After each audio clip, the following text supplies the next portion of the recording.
Shalom Bacha, j'espère que vous allez bien. Aujourd'hui, je vous raconter une très belle histoire de la Emouna. Tout d'abord, il faut savoir que on a passé une bonne fête de Pessah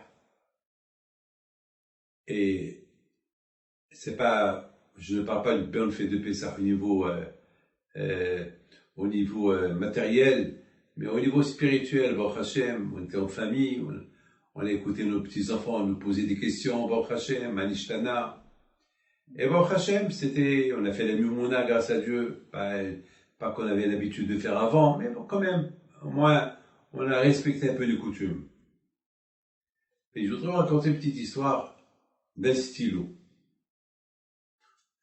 Le fait que vous entendez un stylo, ça veut dire quoi? C'est quoi ce stylo-là? Eh bien, une fois, mes amis, j'avais besoin d'un stylo. Je devais écrire et j'avais besoin d'un stylo. Alors, vous savez, j'étais dans un avion, et à qui je lui demandais un stylo? C'est honteux. J'avais honte. À qui? Je savais pas.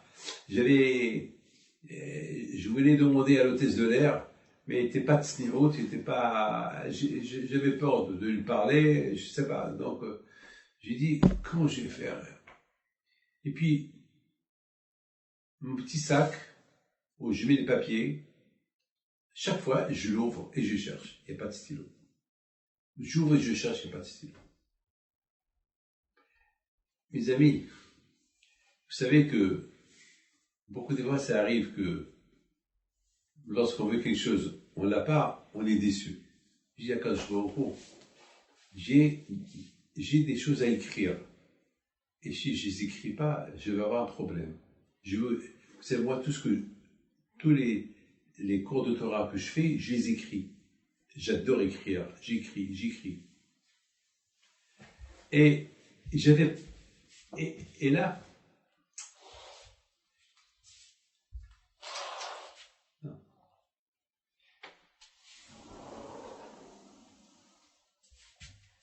merci. Alors, j'avais de la peine. Et dans ma tête, j'ai dit, David, encore cherche le cartable. Et encore, je cherche le cartable. Et soudainement, je découvre dans le cartable qu'il y avait un petit endroit qui était déchiré, que je n'ai jamais remarqué. Et puis, j'ai commencé à voir, est-ce qu'il y a un moyen est-ce que je peux le réparer ou il faut le jeter, acheter. Je me suis dit, de toute façon, je suis à l'aéroport. Bon, puis à l'aéroport, je vais acheter dès que j'arrive à Tel Aviv, je venais de New York, j'achète un petit sac, un petit cartable. Vous ne voyez pas que dans ce petit trou là-bas, donc je vais rentrer mes mains, je touche qu'il y avait là-bas un stylo. Alors, c'est de la folie. Alors j'ai dit quoi? Le bon Dieu il a fait un trou dans mon cartable pour que, eh bien, vous savez, grâce à Dieu, j'ai une mémoire. Et je me suis rappelé que l'année dernière, involontairement, j'avais pris un stylo, parce qu'il y avait là-bas une petite coupure dans le sac, et puis je voulais mesurer un peu la dimension du trou, pour voir est-ce que ça est, parce qu'il y a là-bas ce qu'on appelle avec quoi on fait, avec quoi, comment on appelle ça, la braguette. Pas une braguette, je ne sais pas comment on appelle, je sais pas, vous comprenez comment on fait à mon ouvre. J'ai dit, est-ce que ça vaut la peine de la changer ou pas? Et puis, j'ai commencé avec le stylo, et à un moment donné, involontairement, le stylo il est rentré. Alors, je ne me suis pas occupé pour récupérer le stylo, mais j'ai changé le cartable. Et ce cartable, je l'ai laissé. Mais le miracle, c'est que lorsque je devais partir à New York, j'ai changé de cartable. Et qu'est-ce que j'ai pris? J'ai pris l'ancien cartable. C'est ça le miracle.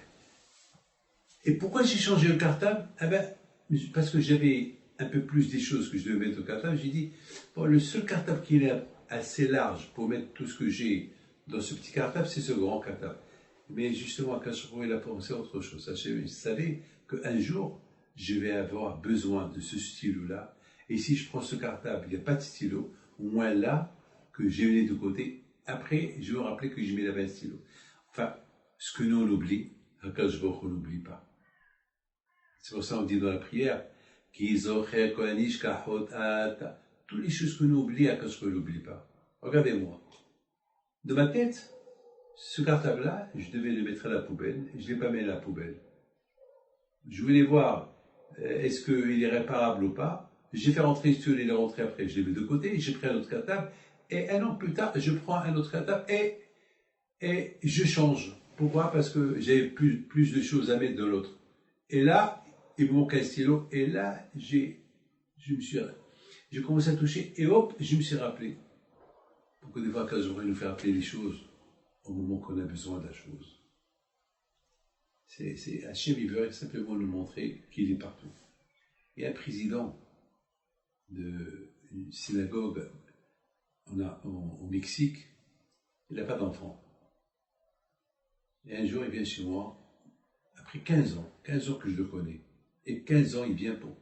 Un jour, je lui dis, mais pourquoi vous... Adopte un enfant. Il a dit, je ne veux pas adopter, je veux qu'Hachem me donne un enfant. Et voilà, il me dit, maintenant, je ne veux pas un enfant, je veux 5 enfants. Je veux 3 garçons et 2 filles. Je dis, eh ben, c'est une bonne commande, tu commandes chez Akadosh Baruch Hu.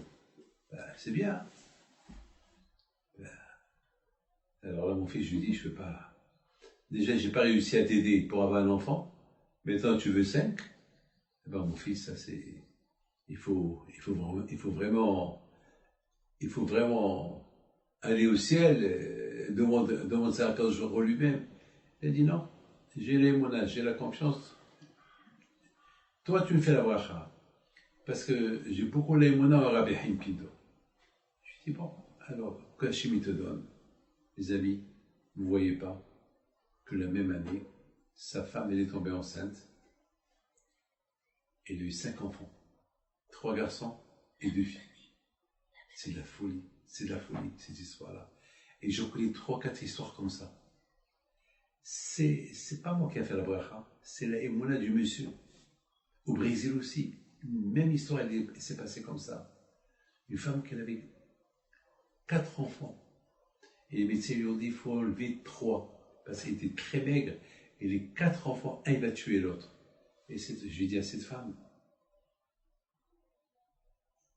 il faut demander à la halakha, il faut demander à un dayan quoi faire. Et elle me dit non, le dayan c'est le bon Dieu. Le bon Dieu m'a donné 4, je les enlève. Je n'enlève aucun. Je lui dis, ma fille, ça c'est entre toi et le bon Dieu. Moi je ne peux pas te donner un conseil. C'est la émouna, bien sûr. Les rabbanim, ils ont dit il y a beaucoup de rabbanim qui l'ont dit, il faut, sauve ta peau. Mais elle, je ne sais pas, elle a eu cette émouna. Bon, Hachem, il y a eu les 4. D'ailleurs, je suis parti au Brésil pour être syndac, un des 4. C'est l'émouna, mes enfants, c'est l'émouna. Quand je vois qu'il vous donne à vous tous, bracha v'atzlaha, et c'est à Pessah qu'on obtient la grosse dose de l'émouna. Bonne chance.